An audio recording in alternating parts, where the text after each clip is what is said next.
ఆంధ్రప్రదేశ్ రాజధాని అమరావతిని green and blue city కాన్సెప్ట్‌తో ఏపీ సర్కార్ డిజైన్ చేసింది. దీని మాస్టర్ ప్లాన్‌లోనే ఈ విభాగాలన్నింటిని కూడా పొందుపరిచింది. అంటే రాబోయేటువంటి రోజుల్లో రాజధాని నిర్మాణం పూర్తయ్యే నాటికి అమరావతిని ఒక పచ్చని తివాచీలా మార్చాలన్నది ప్రభుత్వ లక్ష్యం.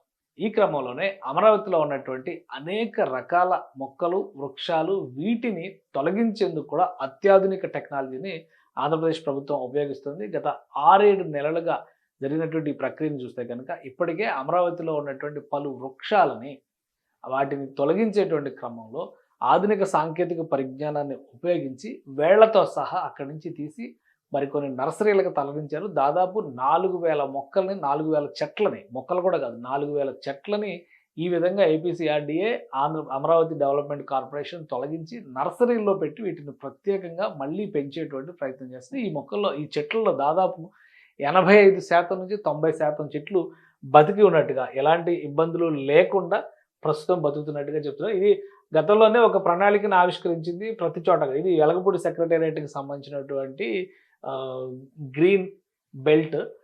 ఇక్కడ ఉన్నటువంటి సెక్రటేరియట్ పరిసర ప్రాంతాల మొత్తాన్ని కూడా ఆహ్లాదకరంగా మలిచేటువంటి ఉద్దేశంతో రకరకాల వృక్ష జాతులను తీసుకొచ్చి పెట్టింది. వాటన్నిటిని కూడా ఎక్కడెక్కడి నుంచో తెచ్చారు ఈ మొక్కలన్నీ, దేశ విదేశాలకు చెందినవి. వాటిని అక్కడ పెంచేటువంటి ప్రయత్నం చేసి ఇలా బ్యూటిఫికేషన్ జరగాలనేది ప్రభుత్వ సంకల్పం.